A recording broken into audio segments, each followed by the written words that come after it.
Hello everyone.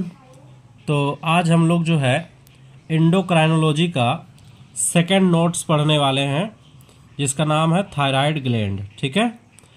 और जैसा कि एंडोक्राइनोलॉजी का हम पिछले वीडियो में बताए थे, एंडोक्राइनोलॉजी का जो फादर है वो थॉमस एडिसन को माना जाता है। थॉमस एडिसन जो है एंडोक्राइनोलॉजी का फादर है। इस पर हम लोग थायराइड ग्लैंड पे चर्चा करेंगे। तो सबसे पहला जैसे सबसे पहले ओरिजिन मतलब होता है उत्पत्ति।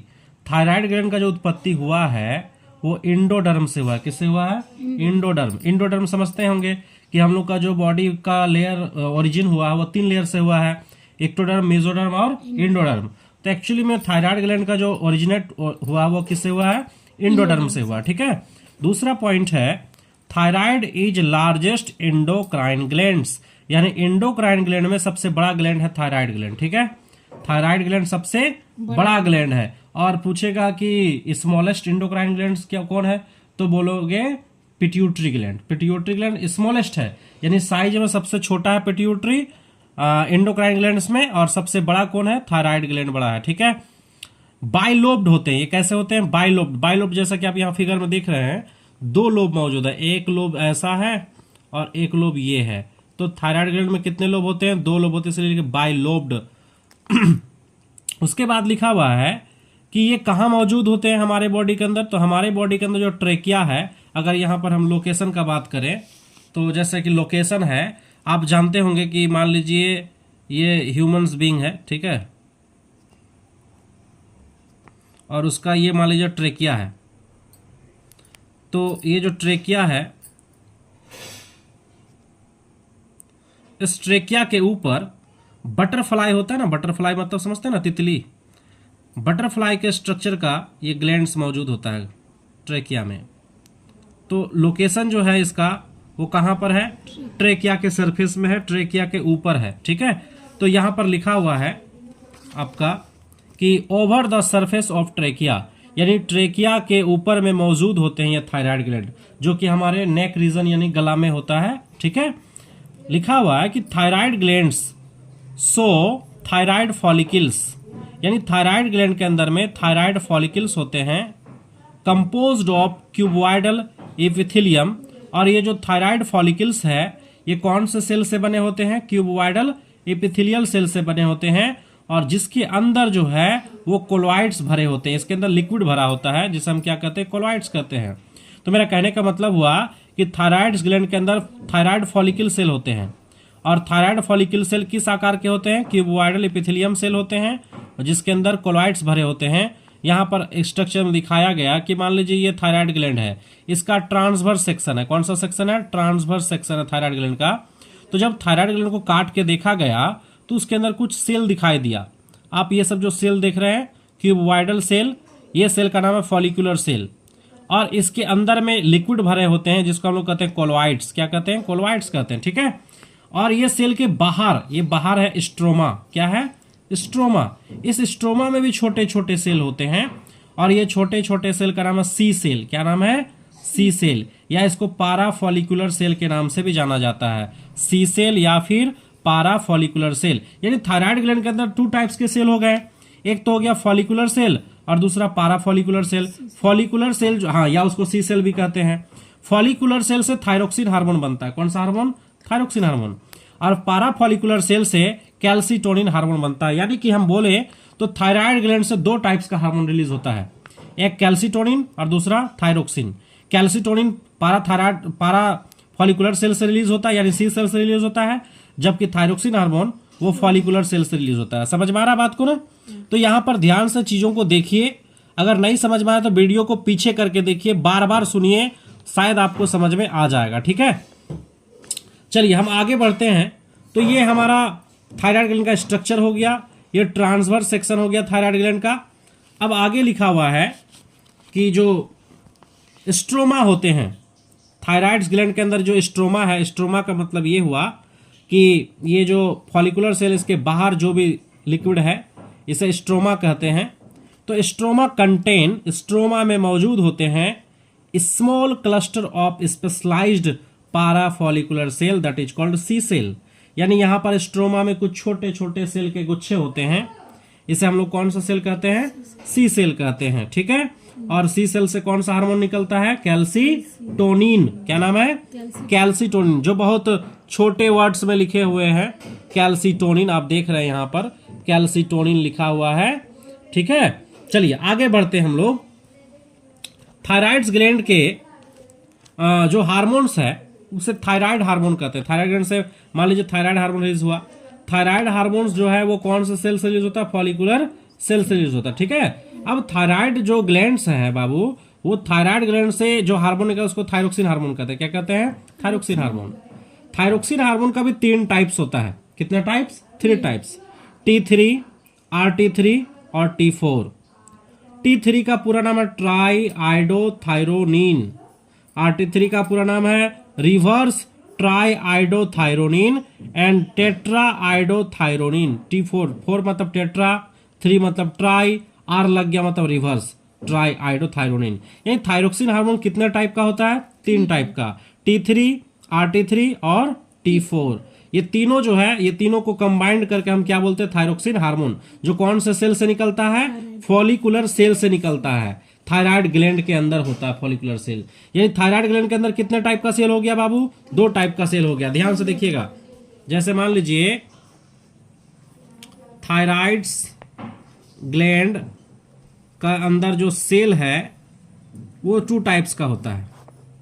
एक तो हमारा हो गया फॉलिकुलर सेल और दूसरा होता है दूसरे नंबर पे पारा फॉलिकुलर सेल, ठीक है। फॉलिकुलर सेल से कौन से हार्मोन रिलीज होते हैं? Thyroxine hormone. Thyroxine hormone. और पारा फॉलिकुलर सेल से क्या निकलते हैं? कैल्सीटोनिन, ठीक है। थायरोक्सिन हार्मोन में हम कितने टाइप्स पढ़े? 3 टाइप्स, T3, RT3 और T4। यहां तक हम चर्चा कर चुके हैं, ठीक है। T3 का नाम है try iodothyronine, reverse try iodothyronine और टेट्रा आइडोथायरोनिन, ठीक है। अभी आगे हम पढ़ते हैं। आगे क्या लिखा हुआ है कि अब अगर हम बात करें, एक तो हो गया थायरोक्सिन हार्मोन, दूसरा जो हार्मोन है उसका नाम है हमारा कैल्सीटोनिन या फिर थायरोकैल्सीटोनिन के नाम से भी जानते हैं। जो कौन से सेल से निकलता है? C cell of thyroid gland. C cell का दूसरा नाम क्या बोले हम? पारा फॉलिक्यूलर सेल। कौन सा सेल? पारा फॉलिक्यूलर सेल, ठीक है। जिससे कौन सा हार्मोन निकलता है? थायरोकैल्सीटोनिन, ठीक है। समझ में आया बात को? यहां तक कोई दिक्कत नहीं है। अब थोड़ा सा यहां पर देखिएगा, इस चित्र को ध्यान से देखिएगा, यहां पर क्या समझाने का कोशिश किया गया है। एक्चुअली में ये नोट्स, तो यहां पर हम बताना चाहेंगे कि ये है पीयूष ग्रंथि। कौन सा ग्रंथि है? पीयूष ग्रंथि। तो पीयूष ग्रंथि के साथ कौन सा रिलेशन है थायराइड ग्लैंड का, वो समझाने का कोशिश किया गया है कि पीयूष ग्रंथि से एक हार्मोन निकलता है जिसका नाम है TSH। क्या नाम है? TSH। हाँ, थायराइड स्टिमुलेटिंग हार्मोन। क्या नाम है? Thyroid stimulating hormone. ये हार्मोन तभी निकलेगा पीयूष ग्रंथि से। और पीयूष ग्रंथि कौन सा पार्ट? एंटीरियर पिट्यूटरी से। जब यहां पर पड़ेगा एक हार्मोन, उसका नाम है TSRH। क्या नाम है? TSRH। और ये निकल रहा है हाइपोथैलेमस से। कहां से निकल रहा है? हाइपोथैलेमस से। अब हाइपोथैलेमस कहां पर है? पीयूष ग्रंथि के ऊपर है। पीयूष ग्रंथि के ऊपर कौन सा ग्लैंड है? हाइपोथैलेमस। यहां से क्या निकला? TSRH। यहां से निकल के कहां जाके पड़ा? एंटीरियर पिट्यूटरी पे। और तब जाके एंटीरियर पिट्यूटरी क्या निकाल दिया? TSH। तो thyroid stimulating releasing hormone, TSRH का फुल फॉर्म है थायराइड स्टिमुलेटिंग रिलीजिंग हार्मोन। यानी हाइपोथैलेमस से जो भी हार्मोन निकलते हैं वो रिलीजिंग हार्मोन होते हैं, जो कि एंटीरियर पिट्यूटरी पर पड़ के एंटीरियर पिट्यूटरी हार्मोन को रिलीज करवाते हैं। तो TSH पड़ा, निकला यहां से, और वो कहां चला गया? थायराइड ग्लैंड पे। और थायराइड ग्लैंड पे जैसे TSH पड़ा तो वहां से क्या निकल गया? थायरोक्सिन हार्मोन निकल गया। ये थायरोक्सिन हार्मोन तभी निकलेगा जब इस पे क्या पड़ेगा? TSH। और TSH तभी यहां से निकलेगा जब इस पे पड़ेगा TSRH। और TSRH कहां से निकल रहा है? हाइपोथैलेमस से निकलता, ठीक है। अब मान लीजिए, कल्पना कीजिए कि अब थायरोक्सिन हार्मोन अभी नहीं बनाना है थायरोक्सिन हार्मोन, तो TSH को निकलना बंद करना होगा। TSH बंद होगा तभी तो ये अपना काम बंद करेगा। अब अगर TSH निकलते रहेगा तो थायराइड ग्लैंड थायरोक्सिन हार्मोन बनाते रहेगा। ये अभी मान लीजिए बॉडी को थायरोक्सिन हार्मोन की आवश्यकता नहीं है, जरूरत नहीं है, तो TSH को रुकना होगा। तो पिट्यूटरी ग्लैंड से, एंटीरियर पिट्यूटरी से एक और हार्मोन निकलता है, उसका नाम है TSIH। TSIH का मतलब होता है थायराइड स्टिमुलेटिंग इनहिबिटिंग हार्मोन। कौन सा हार्मोन? इनहिबिटिंग। इनहिबिटिंग का मतलब होता है रोकने वाला हार्मोन। यानी एंटीरियर पिट्यूटरी हाइपोथैलेमस को SMS भेजा, किसके द्वारा? TSIH के द्वारा, कि अब जो है आप TSRH मत निकालिए, TSRH मत निकालिए। अगर हाइपोथैलेमस TSRH नहीं निकालेगा तब फिर TSH नहीं निकलेगा, TSH नहीं निकलेगा थायरोक्सिन हार्मोन नहीं बनेगा। समझ रहे बात को ना?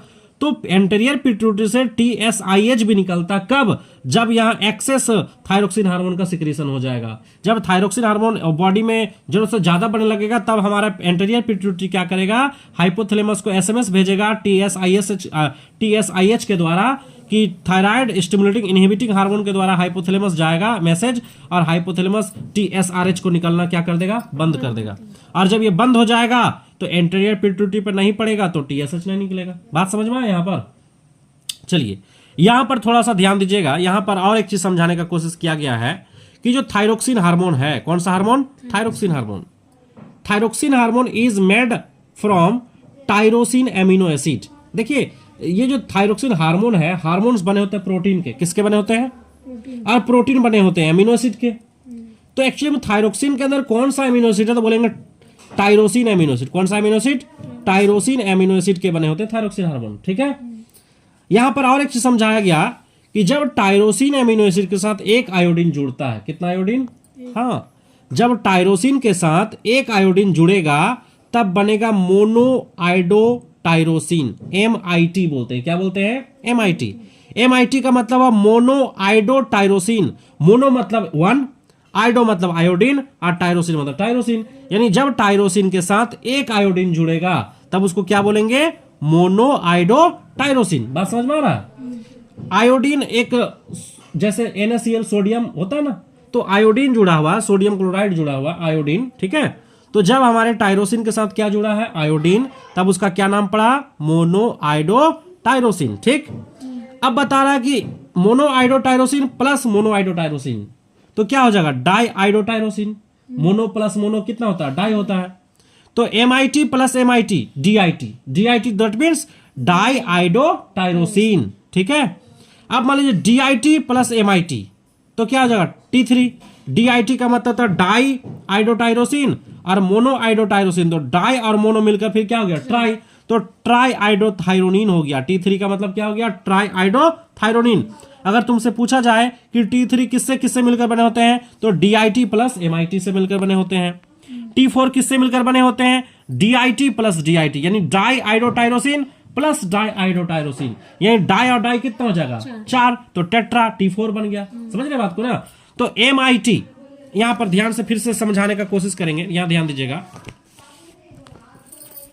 मान लीजिए कि एक टायरोसिन है, टायरोसिन एमिनो एसिड। ठीक है, इसके साथ एक आयोडीन जुड़ा, आयोडीन जुड़ गया तो ये बन गया MIT। क्या बन गया? MIT, mono iodo tyrosine. ठीक है, अब दूसरे नंबर पे MIT प्लस MIT यानी mono iodo tyrosine plus mono iodo tyrosine तो क्या हो जाएगा? DIT। क्या हो जाएगा? DIT, die iodo tyrosine. तीसरे पॉइंट में बता रहे हैं कि DIT प्लस MIT ये die iodo tyrosine plus mono iodo tyrosine तो बराबर T3 हो जाएगा। Try आइडो thyronine, try आइडो thyronine.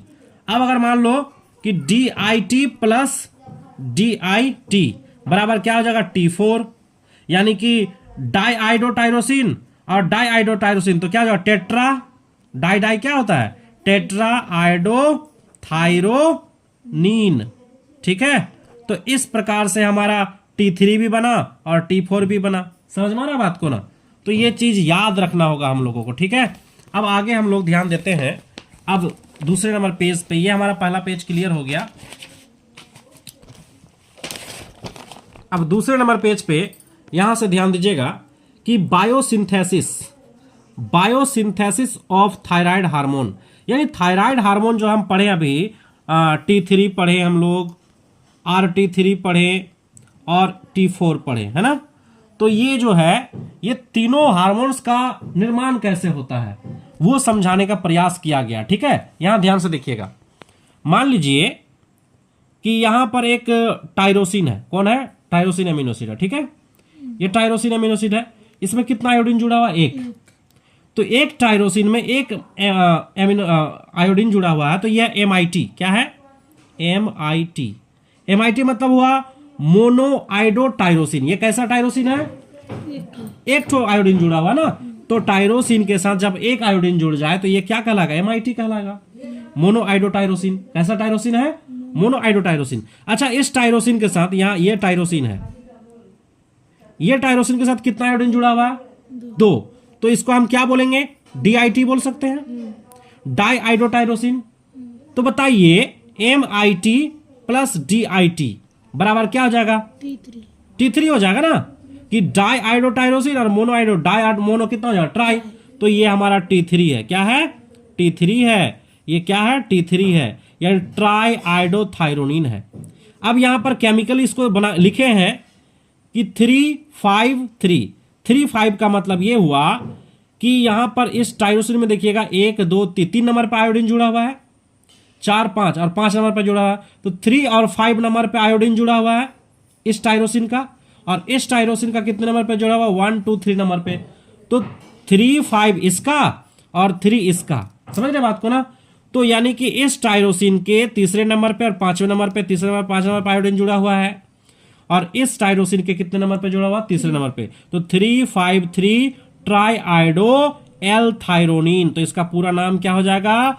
353 try iodothyronine. समझ में आ रहा बात को? यानी कि टायरोसिन के साथ यहाँ कितने जगह आयोडीन जुड़ा हुआ है? 3 जगह। इसके साथ यहाँ 1 नंबर 3 नंबर पे, और यहाँ पर 3 और 5 नंबर पे जुड़ा हुआ है। समझ में आया बात को? अब इसको देखिए ध्यान से। यहां पर इस टायरोसिन के साथ, ये भी टायरोसिन है, ये टायरोसिन में कितना जुड़ा हुआ है आयोडीन? 2। 3 नंबर पे और 5 नंबर पे। ठीक है, तो यहां पर DIT है, ये DIT, और ये क्या है? MIT। तो DIT और MIT मिलकर वही हुआ ट्राई आइडोथायरोनिन। लेकिन उल्टा हो गया, यहां पर देखिए DIT इधर है, इधर है ना, और अभी DIT पहले हो गया यहां पर। तो रिवर्स मतलब होता उल्टा। तो यहां पर इसको बोलते हैं रिवर्स ट्राई आइडोथायरोनिन। तो यहां पर जैसे देखिएगा 3 और 5 नंबर पे जुड़ा हुआ, 3 और 5 नंबर पे जुड़ा हुआ है, और इसका कितने नंबर पे जुड़ा? 3 नंबर पे जुड़ा हुआ है। ठीक है, तो 353 रिवर्स ट्राई आइडोथायरोनिन हो गया, ये RT3 हो गया। और T4 में क्या होगा? T4 में देखिएगा ये भी DIT है और ये भी DIT है। DIT क्यों बोले? क्योंकि 2 आयोडीन जुड़ा हुआ है, इसमें भी 2 आयोडीन जुड़ा हुआ है, तो इसलिए डाई आइडोथायरोनिन और डाई आइडोथायरोनिन। तो डाई और डाई मिलकर कितना हो गया? Tetra iodothyronine. बात समझ में आ रहा? तो टेट्रा आइडोथायरोनिन बन गया, T4 बन गया। यहां भी इस टायरोसिन में भी 2 क्या बोलते हैं इसको? आयोडीन। और इस टायरोसिन में भी कितना आयोडीन जुड़ा हुआ? 2 आयोडीन जुड़ा हुआ है। तो 2 और 2 मिलकर कितना हो गया? 4 आयोडीन जुड़ा हुआ, तो T4 हो गया। समझ रही बात को ना? तो यहां पर कुछ आपको समझाने का कोशिश किया गया है। एक चीज और नीचे पर समझाने का कोशिश किया गया है, ये चीज जो T3 होता है is 7 times more active than T4। यानी T3 जो होता है ना, ये T3 ये बहुत ज्यादा एक्टिव होता है T4 से। T4 से ज्यादा एक्टिवली वर्क करता है ये T3 हार्मोन्स, और T4 से कितना गुना ज्यादा? 7 टाइम्स, यानी 7 गुना ज्यादा एक्टिव कौन है? T3। तुमसे एक सवाल पूछ सकता है कि थायरोक्सिन हार्मोन में T3 ज्यादा एक्टिव है या T4 ज्यादा एक्टिव है? तो बोलेंगे T3 ज्यादा एक्टिव है। कितना गुना ज्यादा एक्टिव है? 7 गुना ज्यादा एक्टिव है। बात समझ में आया? तो अब हम लोग देखेंगे बायोसिंथेसिस ऑफ थायराइड हार्मोन हो चुका है। अब हम लोग का अगला पॉइंट है कि थायरोक्सिन हार्मोन का फंक्शन क्या है, फंक्शन को जानेंगे। तो यहां पर BMR मतलब थायरोक्सिन हार्मोन का फंक्शन जानेंगे। ठीक है, तो थायरोक्सिन हार्मोन का फंक्शन में लिखा हुआ है कि सबसे पहले जो BMR है, basal metabolic rate. Basal metabolic rate का मतलब ये हुआ कि हमारे सेल के अंदर में जो भी मेटाबॉलिक रिएक्शंस होती है, वो सारे मेटाबॉलिक रिएक्शंस को जो है ये कंट्रोल करता है हमारे थायरोक्सिन हार्मोन। ठीक है, तो इट रेगुलेट BMR को कंट्रोल कर रहा, रेगुलेट कर रहा है। दूसरा अगर फंक्शन का बात करें, ये तो पहला फंक्शन हो गया। दूसरा फंक्शन का बात करें तो ये प्रोटीन सिंथेसिस, यानी प्रोटीन के फॉर्मेशन में भी थायरोक्सिन हार्मोन का रोल होता है। प्रोटीन सिंथेसिस, देखिए P प्रोटीन सिंथेसिस लिखा हुआ है, ये क्या लिखा हुआ है? प्रोटीन सिंथेसिस के फॉर्मेशन में क्या करता है? हेल्प करता है थायरोक्सिन हार्मोन। तीसरा फंक्शन का अगर हम बात करें, डेवलपमेंट ऑफ मेंटल फैकल्टीज, यानी मानसिक विकास में हमारे थायरोक्सिन हार्मोन का रोल है। अगर किसी बच्चा में थायरोक्सिन हार्मोन की कमी है तो मतलब उसका मानसिक विकास सही से नहीं हो पाएगा। समझ रहे बात को ना? तो इसलिए थायरोक्सिन हार्मोन का बॉडी में होना बहुत जरूरी है, जिससे क्या होता है, हमारे मानसिक विकास होते हैं। अगला है मेंटेन बॉडी टेम्परेचर। आपका बॉडी टेम्परेचर 37 डिग्री कितना होता है, 37 डिग्री सेल्सियस। ये आपका टेम्परेचर यही रहे, घटे बढ़े नहीं, इसके लिए थायरोक्सिन हार्मोन हेल्प करता है। तो यानी आपके बॉडी टेम्परेचर को मेंटेन करता है। ये हो गया 4th number function. 5th number का फंक्शन का बात करें, Metamorphosis of tadpole into adult frog. Tadpole मतलब मेढक का जो लार्वा होता है ना, उसे टेडपोल लार्वा कहते हैं। तो आप जानिएगा कि टेडपोल लार्वा में होता क्या है, उसका पूंछ होता है। क्या होता है? पूंछ, टेल होता है। इस लार्वा में क्या होता है? टेल होता है। तो मेढक के लार्वा का नाम है टेडपोल लार्वा। और जैसे जैसे ये लार्वा बड़ा होता है तो इसका पूंछ गायब हो जाता है। तो इसके पूंछ को गायब करने में ये थायरोक्सिन हार्मोन का रोल है। ये थायरोक्सिन हार्मोन इसके सेल में क्या होता है, इसका सेल ब्रस्ट कर जाता है, फट जाता है। और फटने से क्या होता है, इसके जो सारे सेल है, थायरोक्सिन हार्मोन यह सारे सेल को नष्ट कर देता है। जब नष्ट कर देगा तो ये जो सेल पूंछ है, टेल जो है, ये टेल धीरे धीरे क्या हो जाएगा, गायब हो जाएगा। इस प्रोसेस को बोलते हैं मेटामॉर्फोसिस। क्या बोलते हैं? मेटामॉर्फोसिस। अब मेटामॉर्फोसिस में भी है रिट्रोग्रेसिव मेटामॉर्फोसिस। रिट्रोग्रेसिव क्यों बोले? क्योंकि पहले था, पूंछ था और बाद में पूंछ गायब हो गया मेढक में, है ना। इसको बोलते हैं रिट्रोग्रेसिव। मान लीजिए पहले हम अमीर थे और बाद में गरीब बन गए, तो ये डेवलपमेंट तो हुआ, लेकिन कैसा डेवलपमेंट? माइनस वाला डेवलपमेंट हुआ ना। तो इसको बोलते हैं रिट्रोग्रेटिव मेटामॉर्फोसिस, रिट्रोग्रेसिव मेटामॉर्फोसिस। और मान लीजिए बचपन में हम गरीब थे, बाद में अमीर हो जाएंगे, तो प्रोग्रेसिव मेटामॉर्फोसिस। कैसा मेटामॉर्फोसिस? प्रोग्रेसिव। यानी मेटामॉर्फोसिस 2 प्रकार के होते हैं। आपसे सवाल पूछा जाएगा कि टेडपोल लार्वा में किस प्रकार का मेटामॉर्फोसिस, तो बोलेंगे रिट्रोग्रेसिव मेटामॉर्फोसिस। यहां पर रिट्रोग्रेसिव वर्ड जोड़ना है। Retrogressive Metamorphosis of tadpole larva into adult frog. जब एडल्ट फ्रॉग बनता है तो उसमें कैसा मेटामॉर्फोसिस होता है? Retrogressive Metamorphosis. इसमें हेल्प कौन कर रहा है? थायरोक्सिन हार्मोन हेल्प कर रहा है। समझ रहे बात को ना? तो ये हमारा था फंक्शन थायरोक्सिन हार्मोन के। अब हम आगे जो चर्चा करेंगे, अगला है हमारा, एक चीज और ध्यान दीजिएगा, यहां पर एक और फंक्शन लिखा हुआ 6th नंबर पे, कि थायरोक्सिन इंक्रीज। थायरोक्सिन हार्मोन जो है इंक्रीज करता है एक्शन ऑफ न्यूरोट्रांसमीटर। आपके बॉडी के अंदर में कुछ ऐसा केमिकल्स है जो न्यूरॉन्स के अंदर एसएमएस को पहुंचाता है। वो न्यूरोट्रांसमीटर के एक्शन को वो इंक्रीज करता है, उसके काम करने की क्षमता है उसको बढ़ाता है। जैसे एड्रेनालिन और नॉर एड्रेनालिन नाम का कुछ केमिकल है जो न्यूरोट्रांसमीटर होते हैं, इसके जो एक्शन है, इसके एक्शन को क्या करता है? बढ़ाता है थायरोक्सिन हार्मोन। ठीक है, तो फाइनली हम यहाँ चर्चा किए थायरोक्सिन हार्मोन का फंक्शन। अब हम जानते हैं कि थायराइड ग्लैंड से एक दूसरा हार्मोन भी निकलता है। उस दूसरा हार्मोन का नाम क्या है? थायरोकैल्सिटोनिन, यानी कि कैल्सिटोनिन, या फिर इसको क्या बोलते हैं? थायरोकैल्सिटोनिन बोलते हैं ना जी, कैल्सिटोनिन। अभी तक तो हम सिर्फ थायरोक्सिन हार्मोन का चर्चा किए, दूसरा हार्मोन का चर्चा कहां हुआ? कैल्सिटोनिन का चर्चा हुआ क्या? नहीं ना हुआ। तो अभी जानेंगे फंक्शन ऑफ थायरोकैल्सिटोनिन, या फिर कैल्सिटोनिन। यहां लिखा हुआ, सॉरी यहां पर कैल्सिटोनिन लिखा हुआ, ठीक है। और ये जो कैल्सिटोनिन है, ये 32 एमिनो एसिड के बने होते हैं। कितने? 32 एमिनो एसिड के बने होते हैं, ठीक है। Secreted by C cell. आप जानते हैं कि सी सेल से निकलता है। C that means cheap. C का मतलब क्या था? Cheap cell.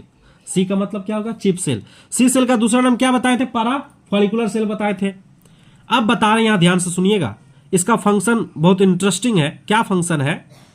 एक्चुअली में क्या होता है कि जो हमारे बोन्स होते हैं, ये मान लीजिए हड्डी है, ये क्या है?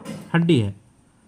तो हड्डी के अंदर क्या होते हैं कि जो हमारे ब्लड में जो भी कैल्शियम होता है, ब्लड में आप मान लीजिए कुछ कैल्शियम युक्त भोजन खाएं, वो भोजन कहाँ गया? ब्लड में गया। ध्यान से समझिए, इस चित्र को समझिएगा। मान लीजिए ब्लड में बहुत ज्यादा कैल्शियम, आपका कैल्शियम लेवल हाई हो गया ब्लड में। ऐसा चीज खाएं आप, मान लीजिए बहुत सारा दूध पी लिए, केला खा लिए, और भी कुछ ऐसे कैल्शियम युक्त भोजन खाए हैं, तो आपके ब्लड में बहुत ज्यादा कैल्शियम हो गया। तो ब्लड में जब ज्यादा कैल्शियम हो जाता है तब आएगा थायरोकैल्सिटोनिन, यानी कि ये कैल्सिटोनिन हार्मोन आएगा। और कैल्सिटोनिन हार्मोन क्या करेगा? ये एक्सेस कैल्शियम को उठा के लेकर चल जाएगा हड्डी में जाके जमा कर देगा। यानी कैल्सिटोनिन का काम है कि आपके ब्लड में जब ज्यादा कैल्शियम हो जाए, उस ज्यादा कैल्शियम को कहां लेके चला जाएगा? वो बोन्स के अंदर। यानी ब्लड में कैल्शियम को घटाया या बढ़ाया? बताइए। ब्लड में कैल्शियम के लेवल को घटाया। तो ये पूछ सकता है एग्जाम में कि कैल्सीटोनिन ब्लड के अंदर कैल्शियम के लेवल को इंक्रीज करता है या डिक्रीज करता है, तो क्या बोलेंगे डिक्रीज, माने घटाता है, ठीक है। और हड्डी में क्या किया, बढ़ाया, क्योंकि हड्डी में जमा करवा रहा है। तो सवाल पूछे ब्लड में पूछ रहा है या बोन्स में पूछ रहा है, कैल्सीटोनिन कैल्शियम के लेवल को बढ़ाता या घटाता, तो कहां पर, ब्लड में घटाता या बढ़ाता है या बोन्स के अंदर। अगर पूछेगा बोन्स में कैल्शियम के लेवल को बढ़ाता या घटाता, तो क्या करेगा, बढ़ाता है, क्योंकि यहां जमा कर रहा है। और ब्लड में क्या करता है, घटाता है, ठीक है। अब मान लीजिए सारे कैल्शियम, एक्सेस कैल्शियम को कहां लेके चला गया, बोन्स के अंदर लेके चल गया ना। अब मान लीजिए किसी दिन आपके ब्लड में फिर कैल्शियम कम हो गया, ब्लड में कैल्शियम कम हो गया, यानी आप कैल्शियम युक्त भोजन नहीं खाएं, तो हड्डी में तो कैल्शियम जमा है, तो हड्डी सब निकालना भी तो होगा, जो जमा भोजन है इसको निकालेगा कोई और हार्मोन। कौन सा हार्मोन निकालेगा, यहां ध्यान दीजिएगा, यहां ध्यान दो। एक हार्मोन है, उसका नाम है पाराथार्मोन हार्मोन। क्या नाम है, पाराथार्मोन हार्मोन, जिसको शॉर्ट में पीटीएच बोलते हैं। क्या बोलते हैं, पीटीएच। अब बोलोगे सर ये हार्मोन कहां से निकल रहा है, ये हार्मोन का काम है कि बोन के अंदर जो एक्सेस कैल्शियम जमा हुआ है, अगर ब्लड में जब कम हो जाए तो ब्लड में निकाले, यानी ब्लड में कैल्शियम के लेवल को बढ़ाता कौन है, तो पीटीएच, पाराथार्मोन हार्मोन। इसका काम है कैल्शियम को बढ़ाना, और कैल्सीटोनिन का काम है कैल्शियम को घटाना, यानी ये दोनों एक दूसरे का उल्टा काम कर रहा है ना। कैल्सीटोनिन क्या कर रहा है, ब्लड में कैल्शियम को घटा रहा है, और पीटीएच क्या कर रहा है, ब्लड में कैल्शियम को बढ़ा रहा है, हड्डी से निकाल के। तो ये दोनों हार्मोन पीटीएच और कैल्सीटोनिन, ये दोनों एक दूसरे को उल्टा काम कर रहा है, तो इसको बोलते हैं एंटागोनिस्टिक हार्मोन, विरोधात्मक हार्मोन, जो एक दूसरे के विपरीत काम करे, इसको क्या बोलते हैं, एंटागोनिस्टिक हार्मोन। यानी पीटीएच ब्लड में कैल्शियम को बढ़ाता है और कैल्सीटोनिन ब्लड में कैल्शियम को घटाता है, इसलिए ये दोनों को एंटागोनिस्टिक हार्मोन कहा जाता है। अब सवाल उठता है कि पीटीएच हार्मोन कहां से निकलता है ना, कॉपी दो। यहां देखिएगा, यहां समझिएगा बात को, कि जो हमारा थायराइड ग्लैंड है बाबू, बस थोड़ा सा, ये जो थायराइड ग्लैंड है, थायराइड ग्लैंड के अंदर भी 4 छोटे छोटे ग्लैंड्स होते हैं मौजूद, अलग ग्लैंड्स है ये। इसका नाम है पाराथायराइड ग्लैंड, पाराथायरॉइड ग्लैंड। क्या नाम है, पाराथायरॉइड ग्लैंड। इसी ग्लैंड से निकलता पीटीएच हार्मोन। कौन सा हार्मोन, पीटीएच हार्मोन, जिसका काम क्या है, इसका काम है कि जो हड्डी है ना, हड्डी के अंदर पड़ेगा और हड्डी में जो एक्सेस कैल्शियम जमा है उसको बाहर निकाल देगा। कहां पर निकाल देगा, ब्लड में। कहां निकाल देगा, ब्लड में। ब्लड में कैल्शियम को लेवल को क्या कर दिया, बढ़ा दिया, हड्डी से निकाल के। तो ये पीटीएच का काम है, बात समझ में आया। और थायराइड ग्लैंड से जो निकलता है कैल्सीटोनिन, इसका काम है ये ब्लड में जाएगा और ब्लड के कैल्शियम को कहां पहुंचा देगा, बोन्स में। तो ये दोनों एक दूसरे का उल्टा काम करता है, इसीलिए हम इसको बोलते हैं एंटागोनिस्टिक हार्मोन। बात समझ में आया। तो चलिए यहां तक हम हार्मोन्स का जिक्र कर चुके हैं। अब जो है हम लोग का अगला टॉपिक है कि थायराइड ग्लैंड से जुड़ा हुआ कुछ बीमारियों को समझेंगे हम, ठीक है।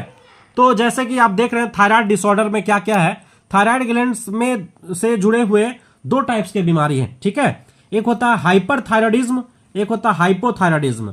हाइपरथायराइडिज्म क्या होते हैं, जब थायराइड ग्लैंड से निकलने वाले हार्मोन ज्यादा निकल जाए, थायरोक्सिन हार्मोन जब ज्यादा निकल जाए, तब उस बीमारी को हम क्या बोलते हैं, हाइपरथायराइडिज्म। हाइपर का मतलब होता है ज्यादा और हाइपो का मतलब क्या होता है, कम। तो अगर कम हार्मोन निकले उससे अगर कोई बीमारी हो तब उस बीमारी को बोलेंगे हाइपोथायराइडिज्म। और अगर ज्यादा हार्मोन निकलकर अगर कोई बीमारी हो रहा है तब उसको क्या बोलेंगे, हाइपरथायराइडिज्म बोलेंगे। Excess secretion of thyroxine hormone, जब थायरोक्सिन हार्मोन ज्यादा निकल जाता है तो उस बीमारी को हम क्या कहते हैं, हाइपरथायराइडिज्म कहते हैं। अब कौन कौन सा बीमारी है जो ज्यादा हार्मोन निकलने से होता है, तो एक बीमारी उसका नाम है एक्सोप्थेल्मिक ग्वाइटर। क्या नाम है, एक्सोप्थेल्मिक ग्वाइटर। या इसी बीमारी का दूसरा नाम है ग्रेप्स डिजीज, या इसी का दूसरा नाम है बेस्ट डाउ डिजीज, या इसी का दूसरा नाम है पेरी डिजीज। यानी 4 नाम है। कितना नाम है, 4 नाम है। बीमारी एक ही है, उस बीमारी का 4 नाम है, एक्सोप्थेल्मिक ग्वाइटर, ग्रेप्स डिजीज, बेस्ट डाउ डिजीज और पेरी डिजीज। और ये बीमारी तभी होता है जब हमारे बॉडी में थायरोक्सिन हार्मोन ज्यादा निकलने लग जाता है, इसलिए इस बीमारी को हाइपरथायराइडिज्म के नाम से भी जाना जाता है। बात समझ में आ रहा। इस बीमारी में होता क्या है, इस बीमारी का लक्षण क्या है, इनलार्जमेंट ऑफ थायराइड ग्लैंड। आपका जो गला के अंदर जो थायराइड ग्लैंड है उसका साइज बहुत बड़ा हो जाएगा, इससे गला मोटा दिखाई देगा। दूसरा, प्रोट्रूशन ऑफ आई बॉल, आपका आंख, जो पेशेंट होता है जिसके बॉडी में थायरोक्सिन हार्मोन ज्यादा निकलता है, उसका आंख बहुत बड़ा बड़ा हो जाएगा, ऐसा लगेगा आंख अब उसके आंख से निकल के गिर रहा है, इतना बड़ा बड़ा आंख हो जाएगा। समझ रही बात को। उसके बाद लॉस ऑफ वेट, उसका वजन एकदम हल्का हो जाएगा, हल्का हल्का मतलब हवा में उड़ने लगेगा वो, ठीक है, तो लॉस ऑफ वेट हो गया। उसके बाद अगला और लक्षण जानोगे, सुनो, slightly rise in body temperature, यानी हल्का सा उसका बॉडी का तापमान भी बढ़ जाएगा, यानी हल्का सा उसको बॉडी में हमेशा गरम गरम फील होगा। उसके बाद रैपिड हार्ट बीट, उसका बॉडी जो का जो हृदय जो क्या बोलते हैं उसको, हार्ट बीट को हिंदी में क्या कहते हैं, धक धक करने वाला क्षमता है वो ज्यादा बढ़ जाएगा, हार्ट बीट फास्ट हो जाएगा। नर्वसनेस, उसको नर्वसनेस मतलब क्या होता है, सुस्ती सुस्ती नहीं बोलते हैं उसको, तो सुस्ती सुस्ती, रेस्टलेसनेस बोलते हैं, माने काम करने मन नहीं लगेगा, खाली सोने का मन करेगा, कोई काम धंधा करने का मन नहीं करेगा। ये सब लक्षण हुआ थायरोक्सिन हार्मोन ज्यादा निकलने का। नहीं समझे बात को, बात समझ में आ रहा तो वीडियो को लाइक कीजिए, शेयर कीजिए, सब्सक्राइब कीजिए, ध्यान दीजिए इधर। अगला है कि हाइपोथायराइडिज्म। हाइपोथायराइडिज्म क्या होता है कि जब थायरोक्सिन हार्मोन कम निकले, तो जब कम निकलेगा तो अलग अलग बीमारी है। Less secretion of thyroxine hormone, thyroxine hormone कम निकला तो कौन कौन सी, हाँ, पहला बीमारी का नाम है क्रिटिनिज्म। क्रिटिनिज्म क्या होता है, यह बीमारी बच्चों में होता है। किस में होता है, बच्चों में। अगर कोई बच्चा इन्फेंट है, शिशु है, अगर शिशु के बॉडी में थायरोक्सिन हार्मोन कम निकल रहा है तब उस बीमारी को क्रिटिनिज्म बोलेंगे। हम लोग के बॉडी में, हम लोग का उम्र 27-28 साल है, तो हम लोग के बॉडी में अगर थायरोक्सिन हार्मोन कम निकलेगा तो क्रिटिनिज्म नहीं बोलेंगे, हम लोग दूसरा बीमारी बोलेंगे। लेकिन बच्चा के अंदर जब क्या लिखा हुआ है, पढ़ो, डेफिशिएंसी, डेफिशिएंसी मैंने कमी, deficiency of thyroid hormone in infant मतलब होता है शिशु, शैशवावस्था में जब थायरोक्सिन हार्मोन कम निकलेगा उस बीमारी क्या कहते हैं, क्रिटिनिज्म बोलते हैं। इस बीमारी का लक्षण क्या है, इसका लक्षण सुनो, स्लो बॉडी ग्रोथ, बच्चे का जो बॉडी ग्रोथ होगा वो स्लो होगा, अच्छा से ग्रोथ नहीं हो पाएगा। एंड स्लो मेंटल डेवलपमेंट, बच्चा का मानसिक विकास भी सही से नहीं हो पाएगा। रिड्यूस बीएमआर, उसके बॉडी का जो बेसल मेटाबॉलिक रेट है वो भी घट जाएगा, यानी उसके कोशिकाओं के अंदर जो प्रोसेस है वो प्रोसेस सही से नहीं हो पाएगा। जब प्रोसेस सही से नहीं हो पाएगा तो ऑटोमेटिक ग्रोथ नहीं हो पाएगा। स्लो हार्ट बीट, बच्चा का हार्ट बीट भी स्लो हो जाएगा। लो ब्लड प्रेशर, बच्चा का ब्लड प्रेशर भी कम हो जाएगा। डिक्रीज बॉडी टेम्परेचर, बच्चा का बॉडी का टेम्परेचर तापमान भी घट जाएगा। स्टैंडर्ड ग्रोथ, और उसका जो ग्रोथ होगा वो बाधित हो जाएगा, रुक जाएगा। पोर्ट बेली, उसका पेट बाहर निकल जाएगा, लगेगा पेट में एकदम बहुत ज्यादा कुछ भर लिया है, तो पोर्ट बेली का मतलब होता है पेट बहुत ज्यादा बाहर निकल जाएगा, मोटा हो जाएगा, उभार, खाली पेटे बड़ा होगा, पूरा बॉडी बड़ा नहीं होगा, मोटा नहीं होगा। पिजन चेस्ट, पिजन चेस्ट का मतलब होता है छाती कमजोर, चेस्ट का छाती कमजोर हो जाएगा, यानी हड्डी जो है दिखेगा चेस्ट का हड्डी, नहीं समझी बात को, पिजन चेस्ट बोलते हैं। यानी वीक रिब्स, आपके जो पसलियां हैं वो पसलियां कमजोर होने लग जाएगा। और प्रोट्रूडिंग टंग, और जीभा हमेशा बाहर होगा, जीभ क्या हो जाएगा, बाहर हो जाएगा। रिटार्डेड सेक्सुअल डेवलपमेंट, बच्चे का जो लैंगिक जन होते हैं, लैंगिक जो अंग होते हैं, जो प्रजनन अंग होते हैं, उसका भी विकास नहीं हो पाएगा। और ये सारे लक्षण है हमारे इस बीमारी का, बच्चे का, समझ रहे बात को। अगर ये सारे बच्चे में बीमारी का लक्षण दिख रहा है दैट मींस उसमें क्रिटिनिज्म बीमारी है, मैं समझी बात को, आगे ध्यान देंगे। तो ये सारे बीमारी का उपचार, इसका ट्रीटमेंट कैसा करना होगा, तो इसका ट्रीटमेंट करना होगा, इसके बॉडी में थायरोक्सिन हार्मोन डालिए, क्योंकि थायरोक्सिन हार्मोन की कमी है इसका बॉडी में, जो चीज कमी है उसको पूरा कर दीजिए, प्रॉब्लम खत्म, नहीं समझे बात को। और सुनिए ध्यान से बस, और थोड़ा सा बचा हुआ दो ठो। मिक्सोडीमा, मिक्सोडीमा या इसको गर्ल्स डिजीज बोलते हैं। यह बीमारी कब होता है, जब बड़ों में due to deficiency of thyroxine hormone in adult, adult मतलब वयस्क व्यक्ति, एक बड़े से व्यक्ति में, चाहे लड़का हो या लड़की, वयस्क होना चाहिए, उसके बॉडी में जब हमारे थायरोक्सिन हार्मोन का कमी होता है तो मिक्सोडीमा बीमारी कहलाता है। इसका सिम्टम्स क्या है, puffy appearance due to accumulation of fat in subcutaneous tissue, यानी कि आपके जो बॉडी है, आपके जो टिश्यू है, उस टिश्यू के ऊपर में कुछ फुला हुआ पार्ट्स दिखाई देगा, कुछ मोटा पार्ट्स दिखाई देगा आपको, क्योंकि आपके बॉडी के अंदर जो बीएमआर है वो घट जाता है। ऐसा घटने से क्या होता है कि आपके स्किन के नीचे जो टिश्यू है वहां पर कुछ इस तरह का फुला हुआ आपको कुछ संरचना दिखाई देगा। तो ये सिम्टम्स है हमारे मिक्सोडीमा बीमारी का। और भी क्या लक्षण है, लैक ऑफ अलर्टनेस इंटेलिजेंस, यानी आप में सक्रियता कम हो जाएगा, आप एक्टिव नहीं रहिएगा, आप निष्क्रिय रहिएगा लगभग, आपका बुद्धि भ्रष्ट हो जाएगा, बुद्धि काम नहीं करेगा, स्लो हार्ट बीट हो जाएगा, लो बॉडी टेम्परेचर हो जाएगा, यानी बॉडी का तापमान बहुत कम हो जाएगा। और retardation of sexual development, sexual development में भी आपका कमी हो जाएगा, रुक जाएगा। और इसका ट्रीटमेंट भी वही है कि थायरोक्सिन हार्मोन डालना होगा, एडमिनिस्ट्रेशन ऑफ थायरोक्सिन हार्मोन, यानी थायरोक्सिन हार्मोन को बॉडी के अंदर डालेंगे तो हमारे ये सारे प्रॉब्लम्स दूर हो सकता है। अगला बीमारी है हमारा सिंपल ग्वाइटर। सिंपल ग्वाइटर जिसको हम घेगा बीमारी के नाम से जानते हैं, और बचपन में हम बस यही बीमारी पढ़े थे कि थायरोक्सिन हार्मोन की कमी से घेगा रोग होता है, गला मोटा हो जाता है, लेकिन इससे पहले हम भी आपको बहुत सारे बीमारी पढ़ा चुके हैं। सिंपल ग्वाइटर क्या होता है? ये होता है आयोडीन की कमी से। अगर आपके भोजन में आयोडीन युक्त भोजन ना हो तो हमको सिंपल ग्वाइटर नाम का बीमारी होगा। और ये deficiency of iodine in diet, आपके भोजन में अगर नमक ना हो, नमक का मात्रा कम हो, तो आपको ये बीमारी हो सकता है। इट कॉजेज थायराइड इनलार्जमेंट, इससे क्या होता है? अगर आयोडीन का कमी हो जाएगा आपके बॉडी में तो थायराइड ग्लैंड जो है बहुत बड़ा हो जाएगा, क्योंकि आयोडीन, समझिए बात को, आयोडीन जरूरी है थायरोक्सिन, क्योंकि बताए थे ना थायरोसिन के साथ आयोडीन जुड़ गया, एक को जुड़ा तो MIT, दो को जुड़ा तो DIT, बोले थे ना, तो आयोडीन जुड़ेगा तभी तो थायरोक्सिन हार्मोन बनेगा। अब आयोडीन तुम खाइबे नहीं कर रही हो तो थायरोक्सिन हार्मोन कहां से बनेगा?